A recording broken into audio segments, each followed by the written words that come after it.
Welcome to this lecture on psychedelic treatments for mental health problems, promises and pitfalls. My name is Eiko Fried. I'm an associate professor at Leiden University, and I'm looking forward to this lecture. In today's talk, I will cover three main topics. First, I will start with the idea of psychedelics as the new panacea for mental health problems. Second, I will take a critical look at the literature on the topic of using them for mental health treatments. And then finally, I will sketch some ways forward for the next decade of psychedelic science to go.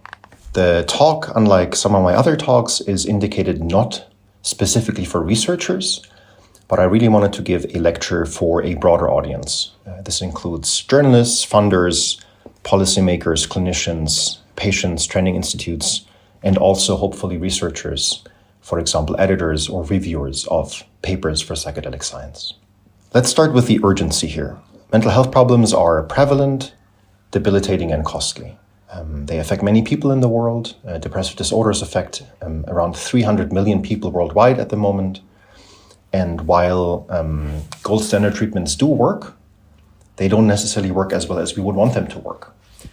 For example, when a patient comes to us for the very first time with a depressive episode, and they do a gold standard treatment for 8 weeks, CBT or antidepressants, we can help about 1 in 2 people in these 8 weeks. For substance use disorders, many people relapse, for example. So there's certainly need for better treatments. And this is where psychedelics come in. In the last decade, we have seen a strong optimism expressed about the potential utility of psychedelics for treating mental health problems. Today in my talk, I will talk about ketamine or esketamine, psilocybin, MDMA, and LSD, but I use the term psychedelics broadly speaking here today. The optimism expressed in the literature is reflected in increases of research papers, increases in investments by pharmaceutical companies into the topic of psychedelic science, many patents that have been applied for, not only for biological agents, but also for psychotherapies that are adjacent to psychedelic-assisted psychotherapy, and other aspects such as the setting in which these treatments take place. And finally, we've all seen increased media coverage around the topic of psychedelic science, books, Netflix documentaries, and so forth. These changes and this optimism, and some people have called it a hype around psychedelic science, has led to a number of political and legislative changes in the last decade. In the US alone, around 500 ketamine clinics opened in the last few years alone. There are many legal retreats today, Portugal, the Netherlands, and other places. And Australia recently acknowledged psychedelics as medicines in a pretty big decision worldwide. Psychedelics have been discussed as treatments for depression, addiction, OCD, PTSD, suicidal ideation, and among others, and especially treatment-resistant conditions. There are different definitions for this, but treatment-resistant depression, for example, is a depression where you have received multiple treatments that have not helped you get better. And given all this optimism and this increase in coverage, I have titled the first part of my talk, Psychedelics as the new panacea, because this is how they have been discussed. A groundbreaking new method of treatment that will forever change the landscape of mental health. In the second part of my talk, I want to discuss whether this optimism is really warranted given the empirical evidence that we have collected on psychedelics in the last decade. Specifically, to take a look at the literature, what we do in science is we look at 4 aspects of validity. The first is, and I will do this in the next half an hour, the first is statistical conclusion validity, which is the question whether the measures in a certain study, like a clinical trial, or the analytical methods, the statistical methods, are adequate to allow us to conclude that psilocybin, for example, is a good treatment for depression. The second topic is internal validity, which is the question whether our treatment is causally related to people improving in their outcomes, such as if psilocybin is the cause for people getting better on depression in our study, or whether there are alternative explanations for this, such as the placebo effect. External validity is the question surrounding how generalizable our results are from clinical trials to the populations we're interested in. And construct validity, finally, is the question around working mechanisms. So what is the thing that makes people better when they receive psilocybin or MDMA, for example? These are 8 topics I will cover today in 8 chapters. And before I do so, I wanted to say that we have recently written a review paper on the topic together here with Michiel van Elk at Leiden University. And this paper has a large number of references. It's an open access paper, and that means when I refer to a study in my talk today, if it is a new study that we don't talk about in our review paper, I will put the reference into my slides itself. But if it's an older paper, meaning 2023 or older, then we discussed it in our paper here, and you can find the exact reference in that paper. I also wanted to express that I have an agreeable personality. It's no fun criticizing people. I get sort of uneasy about it. And so it's not going to be enjoyable for me to criticize the literature, because criticizing the literature means you have to criticize specific studies. Otherwise, you cannot criticize the literature. The literature is literally a sum of studies.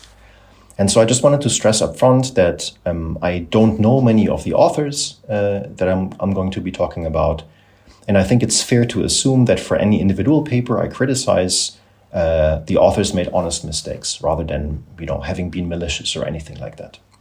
But in the end, my conclusion, of course, will be that there are too many honest mistakes for all of them to be honest mistakes in the literature. Okay, then we start with the first validity threat in the literature, problematic conclusions. So we're at the area of statistical conclusion validity now. And there's 2 problems here, and I will start with the more egregious types of problems, the red flags. Red flags are cases where the authors claim something in their paper that doesn't even follow from the own evidence they present in their own paper. And I have a number of examples here. There are more for all these cases in my talk today. I will give 2 or 3 examples just to show you that these are common enough to be problematic. The first is a open label ketamine study for suicidal ideation. Open label means that there was only one treatment group. So there was no control group or no placebo group. A group of participants, 14 received ketamine. And out of these 14 patients, 2 showed sustained improvement at month 3, which was the final measurement point in the study. And the authors, although only 2 out of 14 people really got better, titled their paper Rapid and Sustained Reductions in Suicidal Ideation, which just isn't true. There were no sustained reductions for 12 out of 14 people. These conclusions are very common. This is another paper using ketamine compared to a placebo group for suicidal ideation, and the authors in their own paper find no benefit of ketamine over placebo at week 6 of the study, which was their main outcome. Nonetheless, the authors conclude in the abstract of the paper, this is the beginning of the paper where you summarize your results, that ketamine has persistent benefits, which again simply isn't true. A third paper was a ayahuasca study I'll be talking about today quite a bit, in which the authors looked into, they gave 14 participants ayahuasca and 15 participants placebo. This was a study for treating depression. And the authors concluded in their discussion section that blindness was adequately preserved. Blindness means that an equal amount of people in the ayahuasca group believe to receive ayahuasca as in the placebo group, and then blindness is preserved. If you think about antidepressants versus placebo, usually what will happen is that in the antidepressants group, at least early on, 50% of them will say, I get an antidepressant, and 50% say, I get a placebo. And in the placebo group, it's the same, 50-50 split. And so you have blindness preserved. But in this study, 100% of the ayahuasca participants said that you received ayahuasca. Unsurprisingly, it's a pretty strong drug. And only 33% in the placebo group said they received ayahuasca, which is not blindness being adequately preserved.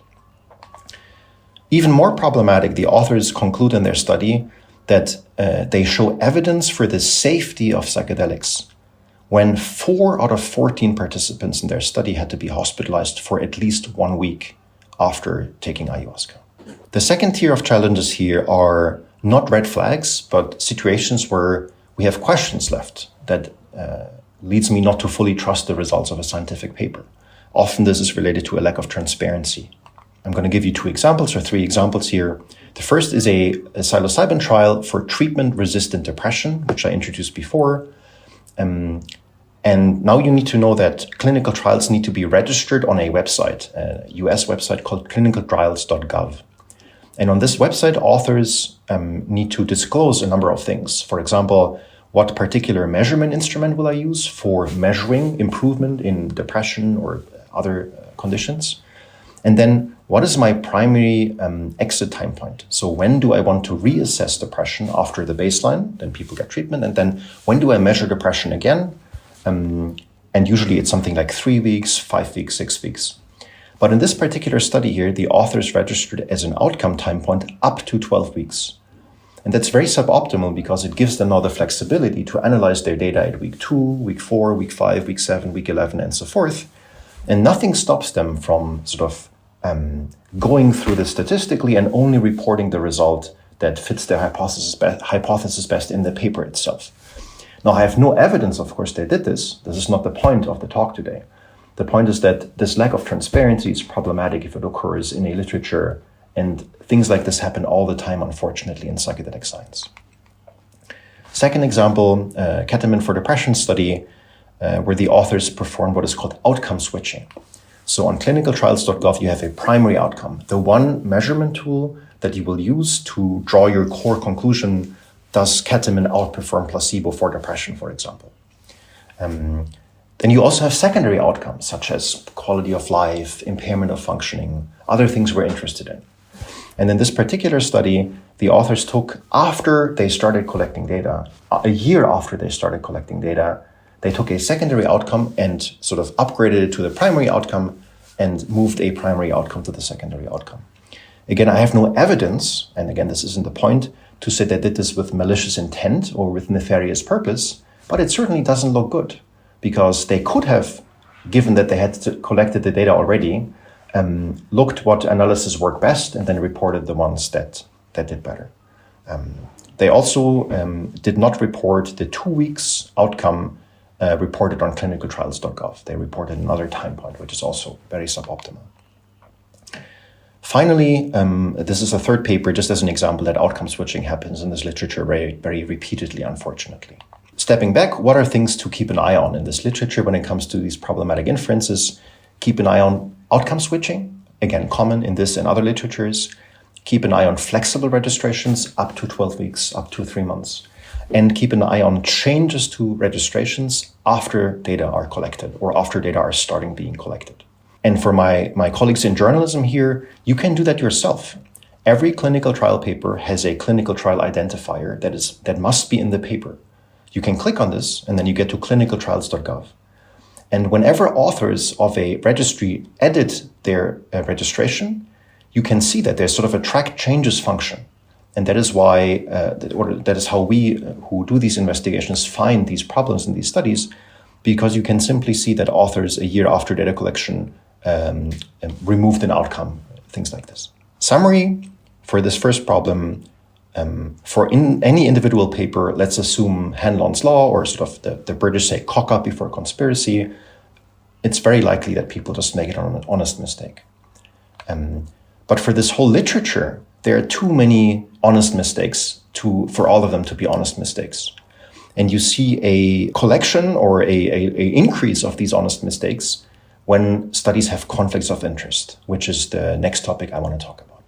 And here it's important to stress early on that conflicts of interest are not a red flag per se.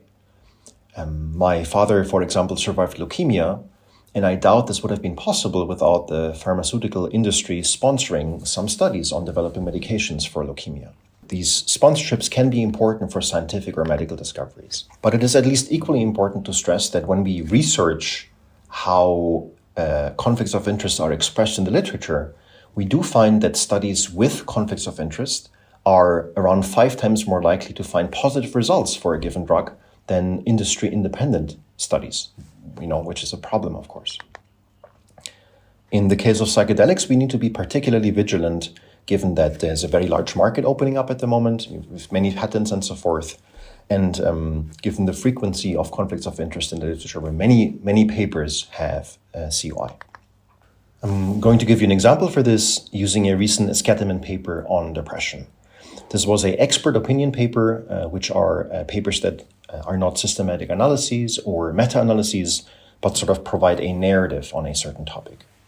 In this case here, I will show you a short video of the conflicts of interest that these authors have, which are 5 times as long as the entire introduction of the paper. So you can see this is a vast amount of conflicts of interest.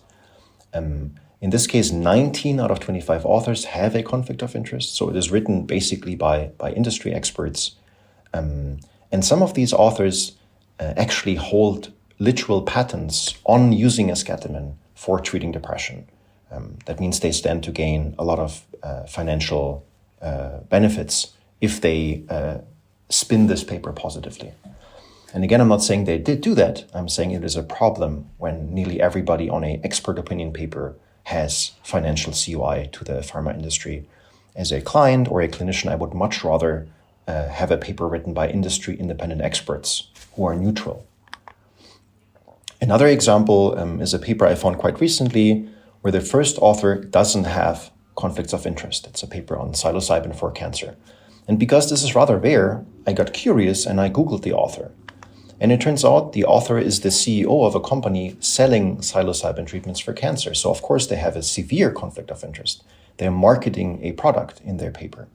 And so I reached out to the journal and the journal fixed the problem, and I'm glad they did. And I also don't know what caused the problem here. Maybe the authors honestly reported and the journal messed up. In either case, these things really shouldn't happen in the scientific literature. The last point here is a Psychedelic Science Conference 2023 in the US, a large conference, where the organizers first followed established protocol for COI, where authors were asked to have a slide at the beginning of their presentation saying, hey, I have these conflicts of interest. Unfortunately, a few days before the conference, the organizers removed all these slides from the slide decks and moved them to a conference app, which is quite problematic because for attendees in the talk, it wasn't visible if a person was for example, just working straight up for a pharma company. Summary, COIs are common and associated with problematic conclusions. They're not taken seriously enough in this particular field, and there are too few industry-independent experts involved in psychedelic science. Third topic is around safety and adverse events. And the question here is there sufficient evidence that psychedelics are safe treatments for the majority of folks with mental health problems? There are growing concerns about side effects and adversity. A paper that was discussed last year a lot on psilocybin showed several cases of suicidal ideation or self-injury behavior in the psilocybin group, but not in the control group. I mentioned the ayahuasca study before, where 4 out of 14 people needed to be hospitalized. And there's also more research happening now on destabilization or recurrent severe after effects, such as recurrent hallucinations, anxiety, or the induction of false beliefs during psychedelic treatments that are hard to rectify afterwards. Second, there's evidence for systematic underreporting of harms in the literature. A recent paper looked at all ketamine studies. I mentioned clinical trials before. So people who conduct clinical trials must report adverse events that happen during a study in the clinical trials registry. And that means authors, people like me, can now check and compare the clinical trial registry adverse events reported with the ones reported in the paper itself or in the papers themselves. And this 2023 paper found that 42% of the serious events, nearly half of them that were documented on clinicaltrials.gov, were not reported in the actual papers. And nearly all of those events had occurred in the ketamine group. So 95% of these events had occurred in the ketamine arm, not in the placebo arm. And there's numerous studies now coming out on lack of evidence for safety for esketamine, MDMA, psilocybin, where harms are usually not systematically assessed or reported in the literature. Lastly, many of you might have seen this video, I will not play that today, about a sexual abuse case for a patient in the MAPS study, MDMA treatment for PTSD. And here it's just important to stress that people with mental health problems are among the most vulnerable people in our population, especially if they're severe and recurrent problems. They are even more vulnerable under the influence of psychedelics, of course, in a situation like this here, MDMA, psilocybin. And so we really need much better oversight to make sure these sexual abuse cases don't happen. Summary, there's a lack of evidence to suggest that psychedelics are generally safe treatments for folks with mental health problems, but on the contrary, there is evidence suggesting they are not safe for some, and there's evidence of systematic underreporting of harms, which should raise the alarm bells for us. Okay, now I need some audience participation. This is a very common result in clinical trials, especially in open label studies. An open label study is a study where you have only one treatment arm, right? So you can see that there's a red line here. The x-axis is the number of weeks in a study. I just made up this data set. It's 4 weeks. And you can see that people improve under treatment from a point of 7 out of 10 to a point of about 3 out of 10. This is how results often look like in these studies. And now I want you to think along, what could be the reason that people get better other than the treatment itself? Right? So this might be a psilocybin study or a ketamine study, open label study. And the authors will usually say, hey, ketamine works, psilocybin works, but there are alternative explanations. So this is an example of a study that had not the same results, but similar results, where 27 people with depression received 2 sessions of psilocybin-assisted psychotherapy at the beginning of a 12-month period. And then 12 months later, 60% were no longer depressed.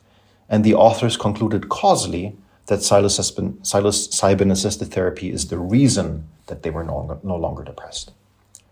But there are 5 alternative explanations. And you're going to get a little sticker in the end if you guess all 5 now. You can pause the video if you want. I'm going to wait a second. Okay, these are problems we call internal validity threats or alternative explanations. And the first one, most of you will have guessed this correctly, is placebo. We know that for depression, for example, around 1 in 3 people improve under placebo and around 40% improve under antidepressants. So antidepressants work better, but substantial response with placebo. And on the left side here, this figure could be entirely explained with a placebo response. Another important feature here is that depression is episodic for most people. That means they get a depressive episode, they get out of the episode again, and then they might get a second episode later and so forth. If you follow people with depression for a year, 53% of them without treatment will no longer be depressed because depression is episodic. And given these 53%, the 60% in the study I just showed you at 12 months are no longer very impressive, of course. Other treatments people might have taken during the year of the study I mentioned before, which wasn't controlled for, there might be selective dropout, and that means that people who are more severely ill are more likely to leave the study, unfortunately. But of course, if the most severe cases drop out, on average, the people who remain are healthier and healthier.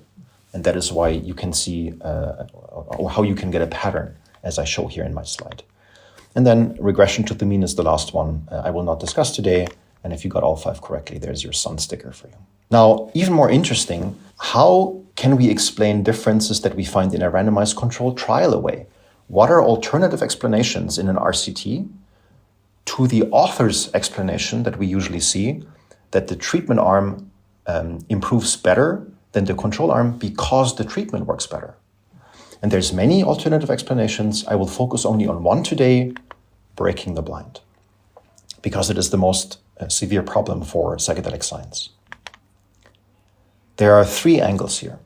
First, so breaking the blind means that participants in the experimental group, in the treatment group, know they're in the experimental group, and participants in the placebo-controlled group know they're in the placebo-controlled group because they're getting MDMA, but nothing is happening, right? So one problem here is that the clinician, a responsible clinician, could provide better or more care in the experimental treatment. They see that the patient whose hand they're holding is tripping. So they're aware that the person very likely received ayahuasca or psilocybin and not a placebo. And that means they will probably talk more with the patient, they will take better care of the patient. But we know that one of the strongest factors for therapy is the amount of care or quality of care that a clinician provides to the patient. So the treatment condition might not work better because of ayahuasca, but simply because the clinician spends more time with the patient, it provides higher quality care with the patient. The blue and red bar I show you on the left side, these lines, are sometimes rated by patients, but often they're rated by clinicians or raters. That means I would interview and say, hey, how are your sleep problems going? It's been 4 weeks now since the study. How sad are you? How depressed are you? And then I write down as a rater if your symptoms improved. But of course, raters might also no longer be blind. I might know talking to you if you received MDA or not, because it's pretty obvious to me that you had psychedelic experience. You might talk about them in the interview with me. So raters might no longer be neutral, which is a problem, of course. We want them to be neutral. And lastly, breaking the blind is also a particularly big problem because of participants themselves. For example, participants in the treatment group know they're in the treatment group. This might enhance the placebo effect due to increased suggestibility due to psychedelics, for example. It might also trigger what we call the expectancy effect. Right? If I take psilocybin or placebo, I don't know, and now I start tripping and having these experiences, I think, oh, finally I get the treatment that I wanted for such a long time. I've read in The Guardian and the New York Times that this is the new panacea. I'm going to be so much better. I feel better already. And that might explain the treatment difference, not because the treatments actually work. Another one that's really seriously concerning is the possibility that on the left side, the treatment works as would be expected under placebo, but the control group, the blue one, works worse than placebo. And this can be the case when people in the control group know they're in the control group, right? You've been waiting for psilocybin, you've been having PTSD for 10, 15 years, you sign up for this study, it's your last hope, you've had 10 treatments, you take the medication and nothing happens. You know you're in the placebo group, you get demotivated, you're upset, you're bummed out, right? And this might explain the difference between the two groups, not the fact that psilocybin or MDMA actually works. And the last point, I've been working on this for many years now, and I'd never thought about this before I read this testimony from a patient in the MAP study, MDMA for PTSD. This patient was under so much stress from the study because they had been told it's a miracle cure. It will help everybody. If we get this through FDA approval, it will change the landscape of mental health in the US. It will help so many veterans suffering from PTSD. And this particular patient in the MAP study didn't improve. She didn't get better. Her sleep problems didn't get better and so forth. But she lied to the investigators, to the raters, when they asked her again, hey, have you been improving? Yes, I've been improving a lot. And she said later, a few years later, that she lied about it because she felt she was the problem that would stand in the way of other people getting this life-saving treatment because it is such a miracle cure. And this pressure led her to lie in this study, and is published. She's part of the pool of participants that led to the MAPS study, which is very unfortunate. Actually, in the podcast I mentioned here, the cover story on my slides, the scientific director of MAPS said that he wished there was less media hype because of exactly these problems. They really threaten the validity of these scientific findings. Summary, open label studies are not very informative, but a lot of this literature is based on open label studies. RCTs in this area are essentially open label studies because breaking the blind is so severe. So in the MAP2, for example, MAP2 study, 94% of people knew their group assignment. Ayahuasca, 100% knew their group assignment. And when there's a significant difference between our psychedelic group and our placebo control group or some other control group, please be aware that this might not be because the treatment works better. There might be alternative explanations that I have laid out now. And unfortunately, breaking the blind is very rarely assessed or reported. So about 10% of studies look into this. Okay, now we move to external validity. The question how generalizable our results of a clinical trial are. And here it's important to, in 2 sentences, explain statistics. Statistics is nothing else than studying a small group of people trying to learn about a large group of people. That is all we do. That is why we developed statistics, right? I cannot study everybody with depression in my RCT. I can study a small group of people with depression, and I hope to learn from how treatment works for them about all the other people with depression that I cannot study, right? We call that sample and population.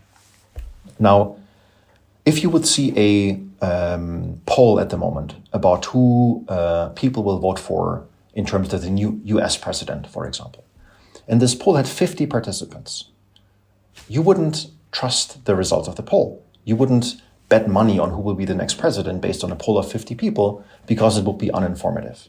Why would it be uninformative? For 2 reasons. The first is that small samples are likely unrepresentative, right? On the left side here, I drew a couple of people into my sample, the colors, but I'm missing, for example, gray, blue, purple, and orange. And I'm missing these people that could be women, could be older people, could be more liberal or more conservative people, could be people with disabilities. I'm missing these people in my sample. Out of bad luck, I didn't draw enough participants in my group, and so I just happened to have more men, more younger people, more liberal people, and so forth, right? That makes the poll not representative and therefore problematic. The problem is even worse when I have a selected sample. So imagine I go to a rally of a particular US candidate for presidency, and I make a poll of 50 people there. You would say, yeah, Eiko, that's not a very informative poll because of course more people at this rally are likely to vote for one candidate over the other candidate. And so that's a selected sample. I have a selection bias. So I have excluded, for example, voters for the other presidential candidate from my poll because of where I conducted my poll. And these problems are all over the place in the psychedelic science literature, unfortunately. First, samples are usually very small. You saw a couple of sample sizes on my slides before. 15 people are not uncommon in this literature, and that means they are likely unrepresentative. More importantly, samples are highly selected, and that means they are definitely unrepresentative. I'm going to give you just one example here. A study for psilocybin for depression only recruited people who were right-handed, in good physical health, no suicide risk, mild to moderate depression, no psychotic features, no medication, drugs, or alcohol. Now, these people do not stand for everybody with depression. These people don't match the people we see in psychiatry, who often have multiple comorbidities, severe depression, suicide risk, psychotic features, health problems, substance use problems, and so forth. And so even if this paper would find that psilocybin works in these particular participants, it really doesn't mean that it would work for people with depression, generally speaking. A very big threat to external validity. The problem is particularly severe because these selection criteria mean that usually more motivated people are selected into studies and people with less severe psychopathology are selected. And it means we're overestimating treatment efficacy in these studies. Summary, studies we often see are not representative of populations we want to treat, actually. Keep in mind, esketamine, for example, in the US was approved for treatment-resistant depression, right? These are folks with very severe mental health problems. And the study participants we have are often less severely ill, which means we overestimate the efficacy of these treatments. Okay, now we come to the seventh point, a lack of long-term studies. I mentioned the ayahuasca study before, where treatment-resistant folks with depression were followed for a number of days to see if ayahuasca helped them with their depression. This study targeted people who had been depressed for years, and some of these people have been depressed for 2 decades. They've had multiple unsuccessful previous treatments, but the follow-up duration was only 7 days, which is of course not enough to find out if they are cured from their depression.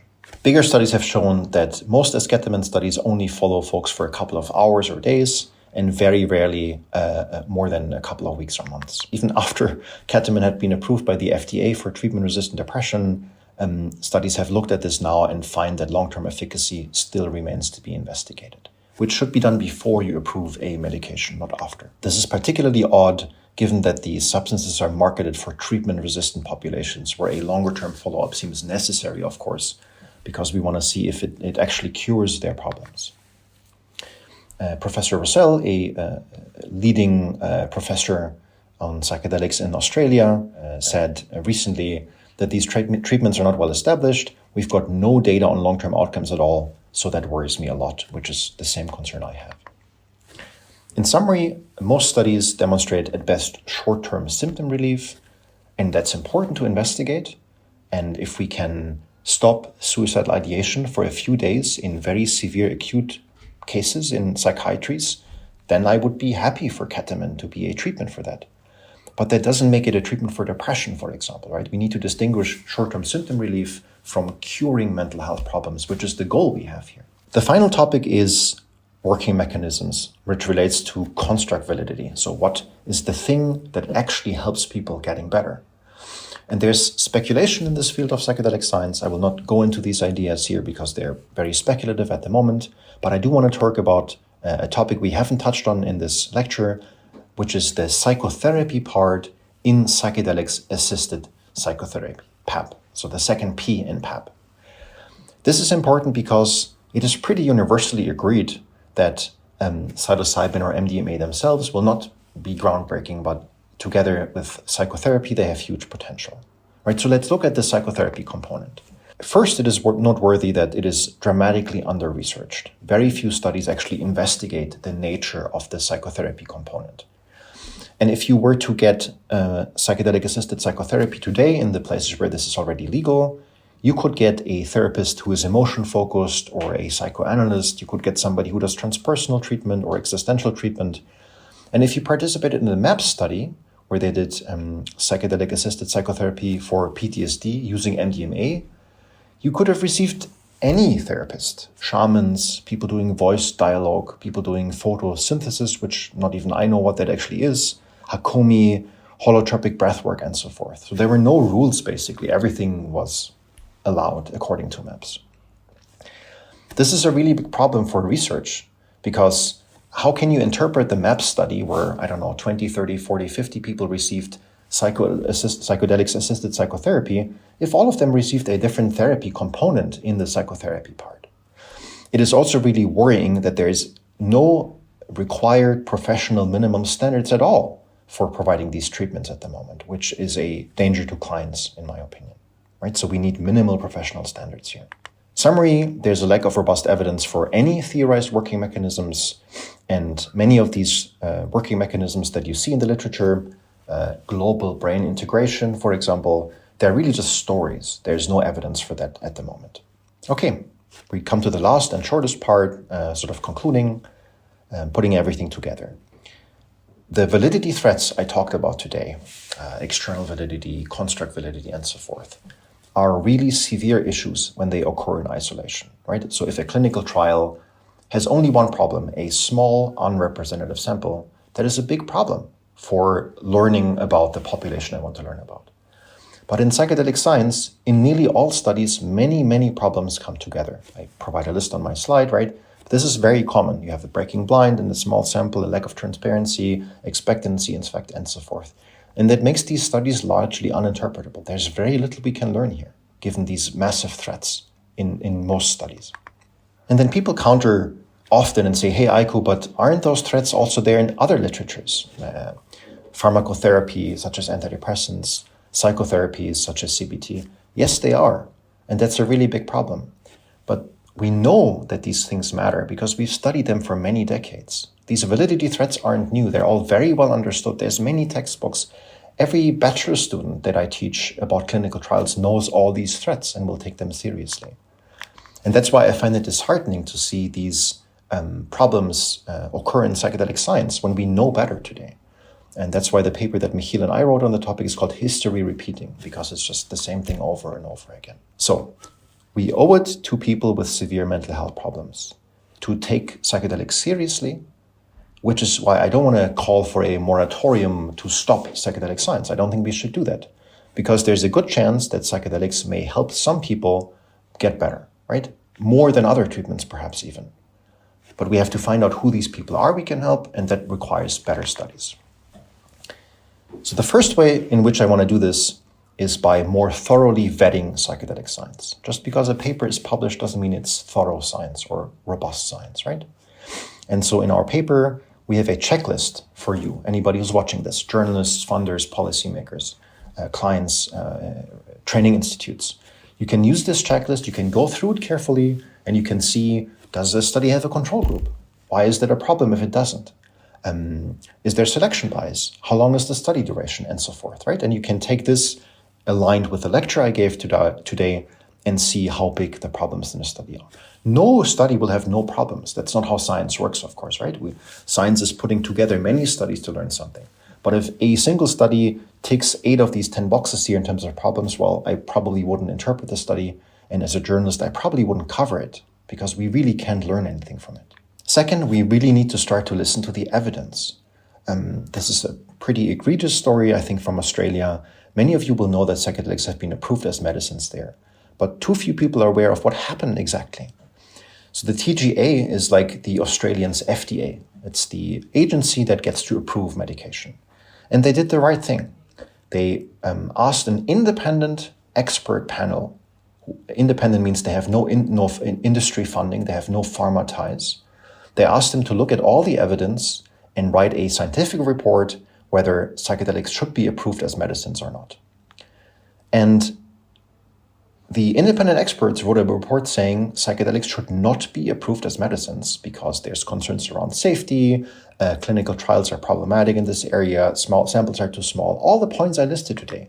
But the TGA, against the express report of these scientists, approved psychedelics without proper justification. And the leader of this independent report actually wrote an editorial in a scientific journal where he expresses his exasperation at this fact. It's really highly worth reading this piece. It's very short. And lastly, let's not stop psychedelic science, let's do it better. And to do it better, we need to address the validity threats I just mentioned. So this is a longer list here. These are 10 validity threats. And Michiel and I think that some of them can be addressed really easily, green. Some are harder to address, orange, and some are really difficult and genuinely challenging to address. Nobody's making the argument that the placebo effect is easy to resolve, right? I'm not going to go through all these solutions here today. It would take too long. You can read the paper, but I want to highlight 2 or 3 things. When it comes to safety, we really need to assess harms and report harms more carefully, and it needs to be mandatory. If a funder funds a clinical trial, please mandate that authors must report all adverse harms in their paper, not just in the clinical trial registry. Then you can see these orange problems. We think they can largely be resolved, or they require more money, longer follow-up studies, more control groups, more representative samples, right? That's a financial problem. And that's why we think we should really stop conducting tiny clinical trials. I'd rather have one big multi-center team science study carried out by 300 investigators all over the world at different sites with different populations than all these studies with 15 participants that have so many validity threats in them, right? So let's put our money together and let's do this thoroughly in a concerted effort, rather than these small pharma-sponsored trials that are really very meaningless overall. And lastly, when it comes to breaking the blind, which is a really genuinely difficult problem to solve, like how, can we make sure people don't know which group they're in if they take MDMA? Maybe that's not solvable at all. But we can start with more transparency, right? We can assess masking efficacy. We can ask people, hey, which group do you think you're in? And that is often not even done in 90% of studies. We can think about developing active placebos, which people are doing in this literature right now, where people in the placebo group might also think they receive a psychedelic, for example. And we can work with participants without prior recreational drug experiences, which are likely easier to fool, if you will, about what group they're in, right? I'm going to conclude with a quote that I really like. To be hopeful and optimistic about psychedelic drugs and their potential is one thing, to be messianic is another. Both the present and the future of psychedelic research already have been grievously injured by a messianism that is unwarranted as it has proved undesirable. Now, unfortunately, this quote is from 1966, nearly 60 years ago, and I don't think we've made a lot of progress in the meantime, and so I hope that the next decade will be the one where we really tackle these challenges and take them more seriously to improve healthcare for folks with mental health problems. Thank you very much. As I said before, you can find the slides online, and have a nice day.